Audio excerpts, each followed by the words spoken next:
सम्माननीय सभामुखज्यू र सम्पूर्ण आज यो सभामा उपस्थित हुनुभएका मान्यज्यूहरू, सर्वप्रथम त म एउटा अचम्मको सांसदको रूपमा यहाँ आएको छु। किनभने म फरक छु, बोल्ने तरिका पनि फरक छ, काम गर्ने तरिका पनि फरक छ, सबै कुरा म प्राय सबैसँग मिल्दैन। त्यसैले म आफ्नो परिचय पनि दिन चाहन्छु र म कसरी यो ठाउँमा आउनै नपर्ने मान्छे यो ठाउँमा कसरी आइपुगेँ भन्न पनि चाहन्छु। म अमेरिकामा पढेर नेपालमा 2049 साल भाद्र महिनामा आएको र अहिलेसम्म 33 वर्षभन्दा बढी काटिसक्यो।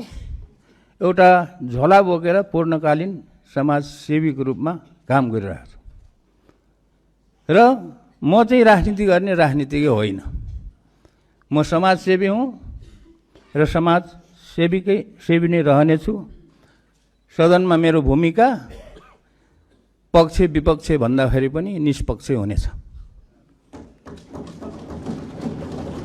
समाजसेवी भएको हुनाले मलाई प्रतिनिधि सभाको चुनावमा उम्मेदवार हुने कुनै रहर पनि थिएन, मैले सोचेको पनि थिएन। तर 2082 साल भाद्र 23-24 गतेको जेनजी आन्दोलन भएपछि जेनजी भाइ बहिनीहरूले मलाई नै बोलाएर शिक्षा तथा विज्ञान मन्त्री बनाइदिए। त्यति बेला म ताप्लेजुङ जिल्लाको गाउँ गाउँमा किताब बेचिरहेको थिएँ।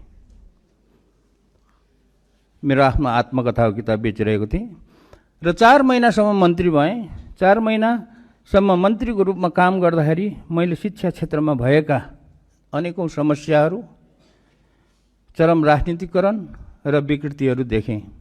ती विकृतिहरूलाई हटाएर विद्यालय, कलेज र विश्वविद्यालयहरूमा विशुद्ध शैक्षिक वातावरण बनाउन प्रयास गरेको थिएँ। त्यसको लागि 3वटा विधेयकको मस्यौदा बनाएर अध्यादेश ल्याउन र 4वटा नियमावलीहरू ल्याउन प्रयास गरेको थिएँ। तर ती अध्यादेशहरू र नियमावलीहरू ल्याउन त्यति बेला काम चलाउ सरकार भएकोले जतिसुकै प्रयास गर्दाखेरि पनि सकिएन। ती अध्यादेशहरू र नियमावलीहरू त्यति बेलाको मन्त्री परिषदले अनुमोदन गरेर विधायन समितिमा पठाइसकेको थियो। माघ 6 गते प्रतिनिधि सभाको सदस्यको लागि नाम दर्ता गराउने 40 घण्टा अगाडि अर्थात् माघ महिनाको 4 गते बेलुकी 7 बजेसम्म पनि मैले ती अध्यादेशहरू र नियमावलीहरू ल्याउन टुप्पीदेखिको बल लगाएर प्रयास गर्दाखेरि पनि विधायन समितिबाट ती कामहरू अगाडि बढेनन्। त्यसैले मैले मन्त्री पदबाट राजीनामा दिएर म्याग्दीमा स्वतन्त्र उम्मेदवारको नाम दर्ता गराउन गएको हो। यसरी चुनावमा उठ्नै नपर्ने र उठ्नै नहुने मान्छे चुनावमा उठेको हुँ। म शिक्षा मन्त्री हुँदा ल्याउन खोजेको विधेयक र नियमावलीहरू सम्माननीय प्रधानमन्त्रीज्यूको शिक्षा हेर्ने टिमलाई माननीय सदस्य धर्मकेशी मार्फत गइसकेको छ।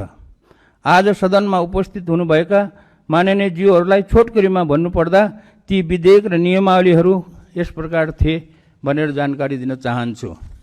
पहिलो अध्यादेश हाल भएका 18वटा विश्वविद्यालयहरूको व्यवस्थापन र सञ्चालनलाई राजनीतिकरणबाट मुक्त गरी पठन पाठनलाई प्रभावकारी बनाउन छाता कानुन बनाउने थियो।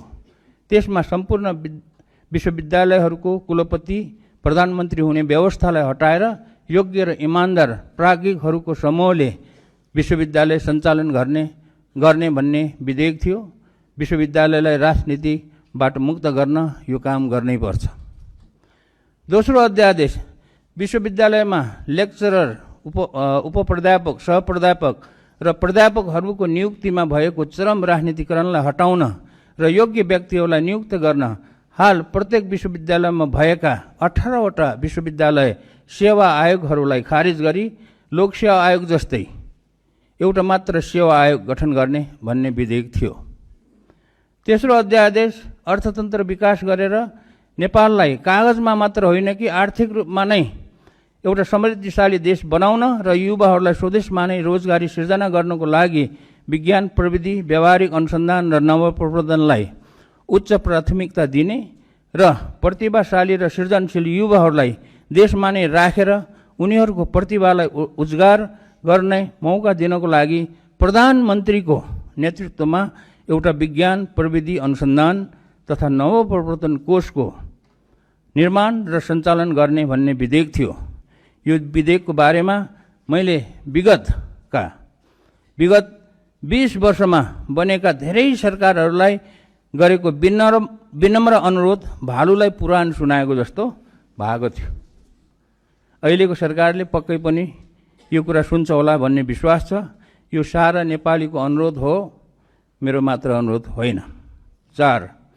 विज्ञान प्रविधिको विकास नगरिकन कुनै पनि देश आर्थिक रूपमा समृद्ध नहुने भएकोले नेपालमा एउटा छुट्टै र शक्तिशाली विज्ञान प्रविधि अनुसन्धान तथा नवप्रवर्तन मन्त्रालय खोल्नुपर्छ। यसलाई चलाउन सक्षम विज्ञहरू राख्नुपर्छ भन्ने मेरो भनाइ एउटा कानले सुनेर अर्को कानले नउडाइयोस् भन्ने मेरो विनम्र अनुरोध छ।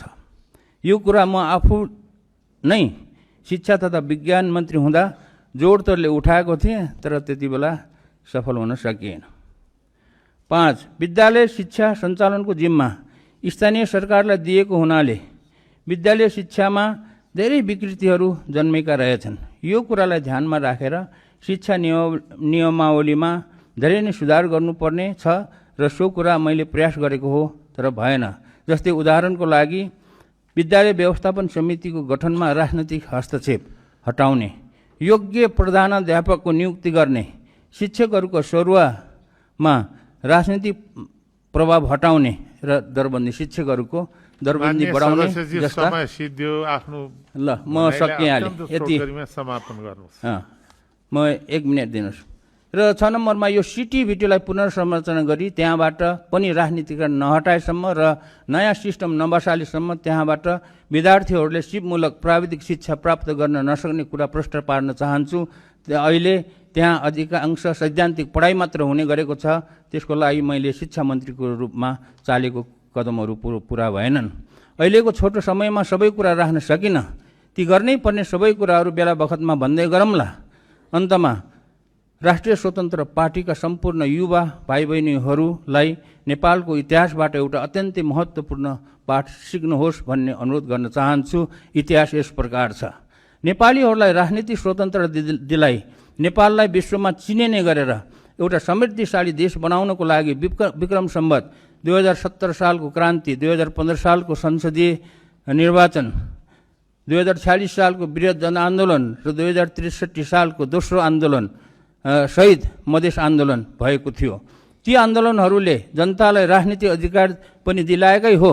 त्यही अधिकार प्रयोग गरेर नेपाली जनताले अहिले राष्ट्रिय स्वतन्त्र पार्टीलाई झन्डै 2/3 बहुमतले जिताएको छ। राम्रो काममा मेरो पनि सम्पूर्ण साथ हुनेछ। तर नेपालीहरूले अपेक्षा गरे अनुसार भ्रष्टाचारीहरू, घुसखोरीहरू, लोभी पापी दलालीहरूको समाजमा गाडिएको ज्वरो उखल्नको लागि हाम्रो समाजमा भएको नातावाद, कृपावाद, चाकरीवाद, चापुलिसवाद जस्ता कुसंस्कारका दलदलमाबाट एकदमै टाढा रहनुहोस्। यदि पहिलेकै राजनीतिक दलहरूले जस्तै गरेर स्वतन्त्र पार्टी पनि नेपाली समाजको ती कुसंस्कारहरूमा फस्यो भने भाद्र 23-24 गतेको जेनजी आन्दोलन पनि कालान्तरमा असफल हुनेछ। ल धन्यवाद छ। अनि अन्तमा एउटा कुरा, यहाँ आजको कार्यसूचीमा मैले एउटा देखेको थिएँ, एउटा यो अध्यादेश रहेछ। यसमा थप कुरा के गर्न चाहन्छु भने अध्यादेश मतदाता नामावली पहिलो संशोधन अध्यादेश 2082 भन्ने रहेछ। त्यसमा चाहिँ म के भन्न चाहन्छु भने अब आउने 2084 को प्रदेश र स्थानीय सरकारको चुनावमा विदेशमा काम गर्ने सम्पूर्ण वैधानिक नेपाली नागरिकहरूले पनि भोट दिन पाउने व्यवस्था होस् भन्ने कुराको अनुरोध गर्न चाहन्छु। किनभने यो कुरा मैले गत फागुन 21 गतेको चुनावमा पनि व्यवस्था होस् भनेर म आफू मन्त्री हुँदा पनि पटक पटक प्रयास गरेको हो।